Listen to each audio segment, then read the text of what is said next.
righty. All right. Well, it is 8:30, and it's time to start our call for the week. If you notice, I am writing solo for tonight, so you guys will have to bear with me just a little bit. And then I think Dana might be joining us in just a little while. But I wanted to start out with, I guess, recognitions, because Terry is on fire down in, I think it's North Carolina. But she just signed up 2 people. So congratulations to Terry. She's on track to hit star this month, and that's really, really good. That's a great first step. And she's really working it down there. So I wanted to take a moment to give you that recognition, and we're both proud of you for that. So in line with that, tonight's topic, what we're going to talk about is chapters 3 and 4 out of the Game Plan book. So I don't know if anyone has been following the Game Plan boot camp that's been going on. It's been really, really great material, especially for those who are who maybe have been sitting on the sidelines a little bit and looking for an opportunity to get started within running their business. Game Plan boot camp that's running right now in the Facebook group is going to be a great opportunity. But it comes straight out of Sarah Harnish's book, which is called The Game Plan. This is actually the workbook. But we're just going to talk about some of the things that came out of that book, particularly in chapters 3 and 4. So as soon as I get there. All right. So last time we talked about making your story, which I hope everybody had an opportunity to do, writing your story, because that's important. So it's important to understand where you've been and where you're trying to go, and looking at your current situation and asking yourself, is what I'm doing now going to allow me to get out of the position that either I was in and make sure I don't go back, or keep me from being stagnant in the position that I'm in now, currently. So we talked about Young Living already having many of the tools that allow people to bridge that gap and to do that. But let's talk a little bit about when someone's getting started and what is important to do. What's the most important things to focus on? And chapter 3 actually is a training guide. So it's like the first thing that a person should do when they sit down or when they decide that, hey, this might be something that I'm looking at as a business. So I think the hardest thing that people struggle with is sometimes booking their classes.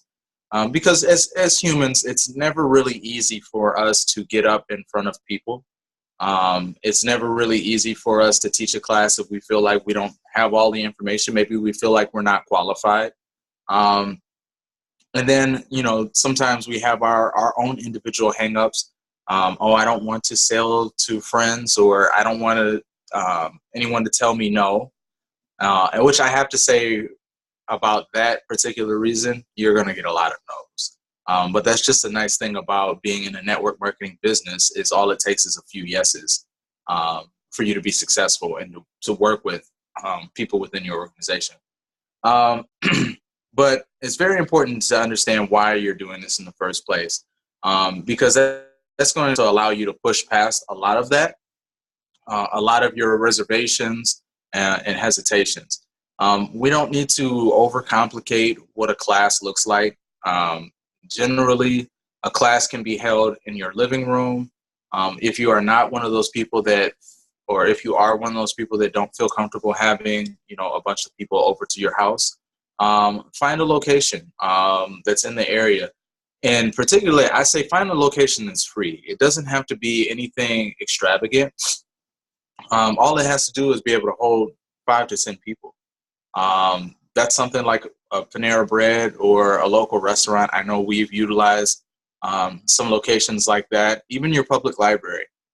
Your public library usually is free, and they might have like a conference room that you could hold for maybe about an hour just to teach a class. Excuse me, guys. My allergies are bothering me today. It's a little bit humid and muggy, and I will be using my peppermint, lavender, and lemon roll-on later. Okay, so let's really get down to it, because this is actually a very quick training, and then we'll talk about some of the pitfalls, because I mentioned we were going to talk about that tonight. But really, the only things that you need to hold a class are a script. So like a one-on-one script. Doing an intro to oils class. There is one that's in the back of the game plan book, which is a really, really great script, because it goes into detail on why would a person want to detox their home. And I like the way that it approaches it. Vital 180 is actually our team website, and it is a great resource to use as well, because they have slideshow presentations. So if you're the type of person that, say you're a little bit more tech savvy and you have a laptop, then you can use your laptop, and it literally will walk you through slide by slide and give you the actual verbiage, the actual words to say to teach the class, so that you don't have to necessarily be the authority and know everything. So I think that's great. But like I mentioned, the very first thing you want to do is you want to get that script, photocopy it out of the book if you have to, because that's going to help with some of the hesitation that I don't know what to say when I get up in front of individuals. And what you're going to do with that script is you're going to practice it. Now, here's the interesting thing, because there was a suggestion that's actually in the workbook that says to practice that script 10 times. So you would practice that script 10 times in front of the mirror so you get comfortable with it. It should take you about 20 minutes to read it, 30 if you're reading it in front of somebody. But here's the interesting idea. The next suggestion it gives is to grab like your mother, your father, your brother, sister, best friend, someone that you know, they might laugh at you, but someone that you know won't be overly critical of you if you stumble and mess up. Grab those individuals and just sit down and read the script to them and ask them for any feedback on how they enjoyed it. Now, if you have not already talked to these individuals about Young Living, this is a great opportunity to do so, because now they're going to get the information. Usually you're going to feel a little bit more comfortable because it's people that you already feel comfortable around. And it's a great way to get those early exposures from people that generally will support you no matter what. You could be selling cow dung and they probably would still buy from you to support you because they believe in you. So that's a great thing to do. You want to get that script and you want to practice it at least 10 times in front of the mirror, and then find those individuals and practice it with them. The next thing that you like to do is open your calendar and schedule a class and get a few people to your class. So it doesn't have to be a huge turnout. It's nice when we have, huge turnouts for classes, because, for some reason we view that as a successful class. But even if one person shows up, that's one more person that you've now talked to about Young Living. So if you have the script down, then the hardest part, or the hard part is over. So the easy part should be sitting down, looking at your calendar and say, hey, I have 4 days out of this month free for an hour. That's the reality of it. Sometimes we think that it's going to take a lot more time and might be more of an obligation. But if you can read that script is only 30 to 40 minutes long. Your class should only take an hour. So out of all of the time within the month, can you find 4 hours to host a class so that you can get this in front of individuals and get yourself up and running? I think it's very important. And a lot, like I mentioned, it's the part that people get hung up on the most is not having classes. Because I know for me and my wife, that's sometimes the best way for us to get everybody in one place. And I know there's people that, because of our busy schedules that we have, that we've been trying to get with them to do a one-on-one, but classes just are an easy way to teach a bunch of people all at once so that you don't have to scatter around. One-on-ones are great too, but if you can get them to a class, let's start with a class. And then ultimately, you're just going to rinse and repeat. Continue to have those classes, continue to practice your script, become better at presenting yourself, because once you start to become better and you feel comfortable with it, that confidence is conveyed to individuals at your class. So they're going to start to feel, hey, this person knows a little bit about what they're talking about. They're going to have more confidence in you. And generally, they're going to feel more comfortable with whatever information that you're providing them. It was brought out that if you continue to rinse and repeat that for 4 to 6 months, you could very easily get to silver in those 4 to 6 months. And the average silver income is usually anywhere from $2,000 to $3,000 a month. So for 4 hours of work out of the month, and I mean, that's just the classes. I'm not including the follow-up. But for that small amount of time, if you did that for 4 to 6 months, is that worth getting $2,000 to $3,000 in addition to what you're already doing? Most of us probably watch more TV than 4 to 6 hours of TV a month. I mean, that's just the reality of it. Or we binge watch Netflix. So can we sacrifice something for those 4 to 6 months to be able to gain something that's really going to benefit our family? So that was kind of what I've got out of chapter 3. Like I said, it's a quick training, and it does require you to actually do that part of the homework assignment, which is in the game plan workbook. So I encourage y'all to do that. Start looking at your calendar now, and I know there's only like a week or so left in September, but if you can schedule a class in September, schedule a class in September. If not, look at October and see what you have available in October and say, hey, I'm going to try to set aside this time for these classes. All right. So chapter 4 is actually one of my favorite chapters out of the book because it was entitled Avoiding Pitfalls, the 6 Mistakes that Every Stagnant Business Maker Makes. Let's just say business builder, but business maker makes. And most likely, if you're on this call, most of you guys are not new to Young Living. Some have been with us from the start, and some of the others are a little bit newer. But whether you've been around for a while or you are new, probably some of these have hit you at some point, and you may be looking at your organization, even those who are getting a check every month, and saying, I just don't see it because my checks aren't growing, my team's not growing. And you might get frustrated. You know, sometimes we get people that pop in and out because they get frustrated with not getting the results that they think they should have for the work that they put in. And that's understandable. But I think it's important that even when you get somebody started, and if you haven't heard these already, it's important to know these pitfalls to avoid, because you're kind of inoculating somebody and saying, hey, this road is not going to be easy. And these are the things to avoid. Maybe I tried A, B, or C and it didn't work out, so I'm going to tell you not to try that because it didn't work. So it better prepares people for being in this company, being in this industry.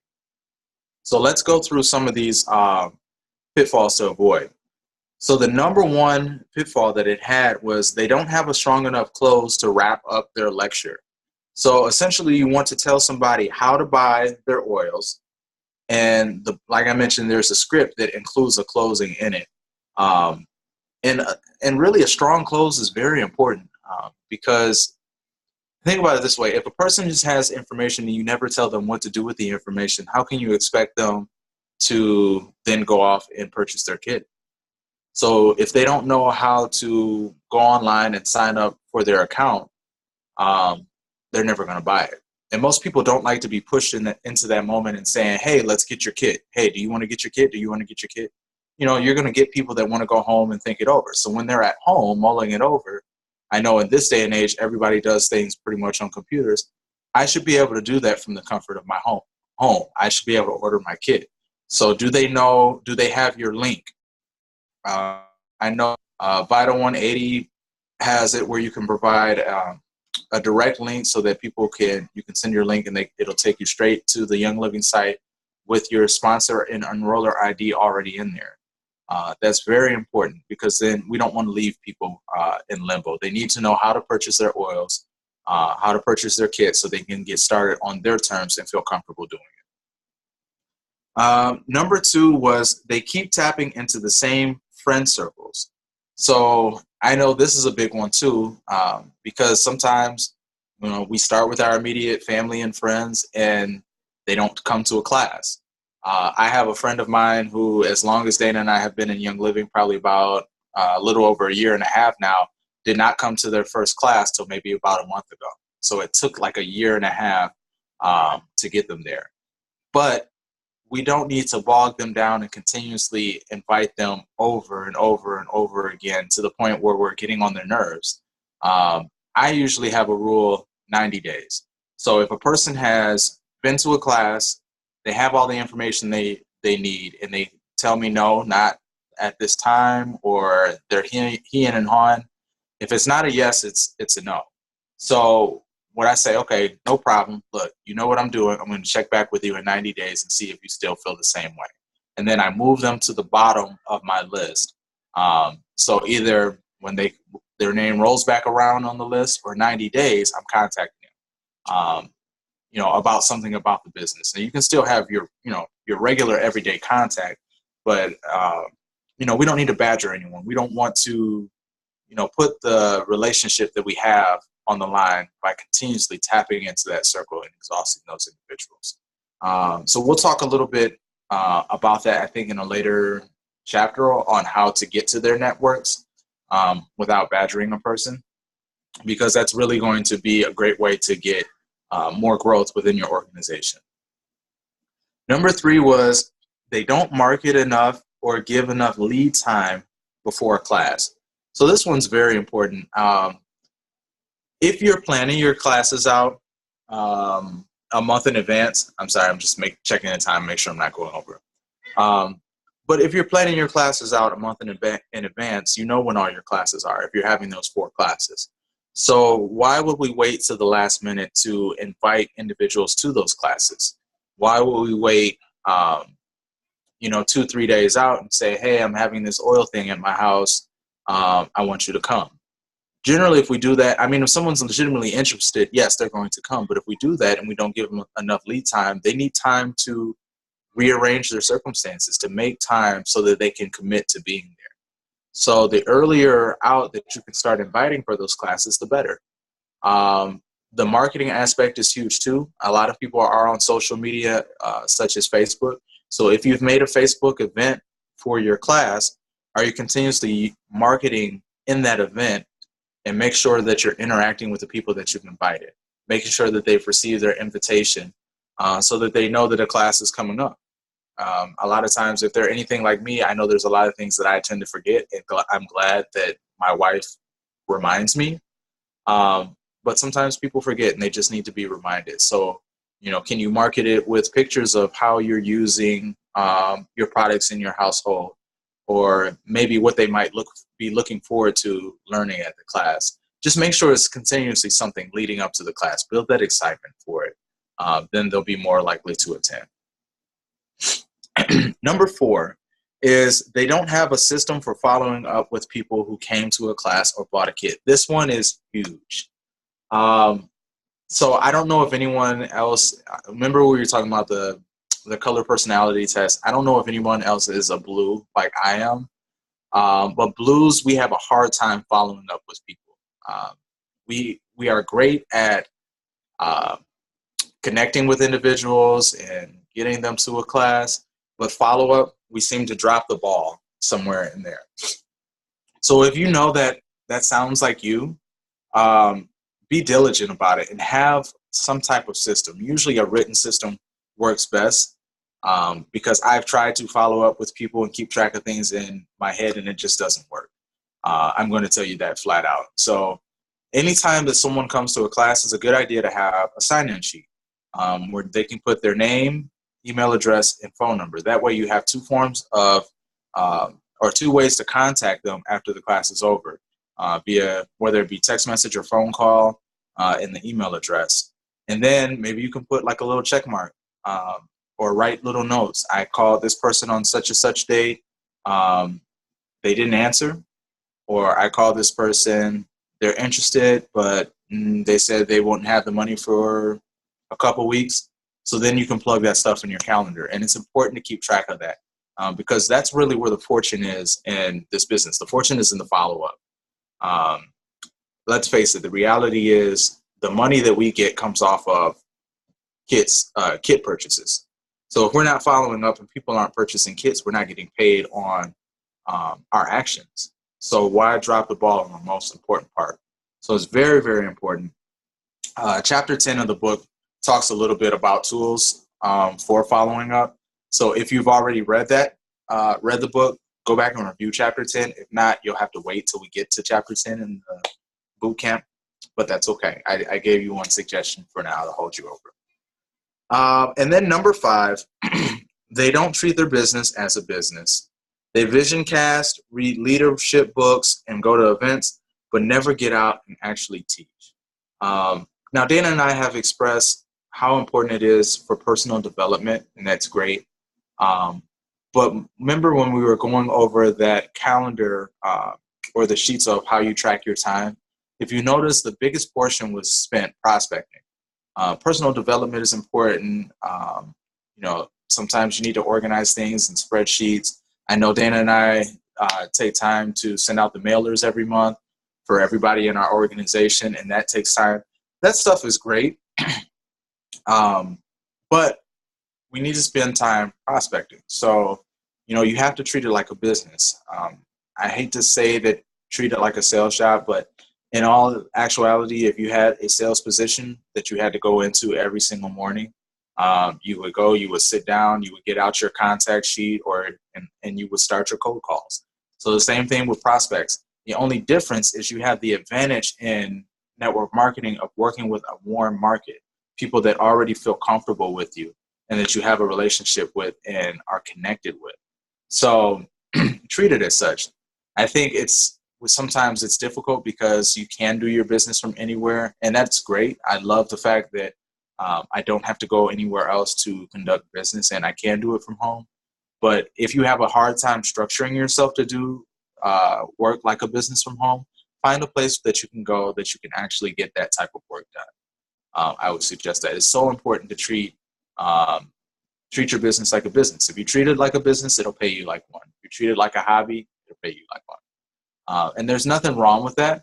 But for those who are reaching to get to silver and above, who are looking to supplement income or replace income, you have to treat it like a business so that you can get business results. So that was my takeaway from chapter 5. I'm sorry that you guys had to bear with me by myself tonight, and I apologize if I have bored anyone.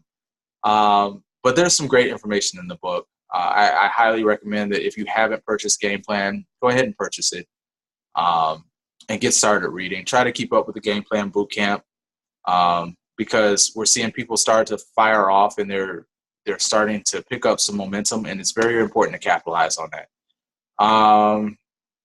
So that's it for that portion. I'm trying to think. Normally Dana is good at this. Let me think. Events for the week. I know the 29th of this month, Dana and I are hosting a class at the spa at 6:30. So all are welcome to attend that, or you can send people to that class. We'll be there. And then I want to say that the rally is October 17th, but do not quote me. I'm sure if I'm wrong, Dana will correct it in the comments. But let's keep that in mind. The rally is coming up, so I believe tickets are on sale for that, and there'll be more information coming on it. But if you can, the rally is a great place to get people. I know for me, it's the most enjoyable type of experience I have, and educating individuals and just associating with other like-minded people. So if you can get there, if you haven't purchased your ticket, make sure you purchase your ticket. And guests are free, of course, as always. So we encourage you to bring a guest. So yeah, I think that's it. At this point, I end the call. Like I said, I thank you guys once again for bearing with me, and I look forward to talking to you all very soon. If you need anything, feel free to call, text, email. Either Dana or I are readily here, ready to assist you guys. And until then, we'll see you guys later. Take care.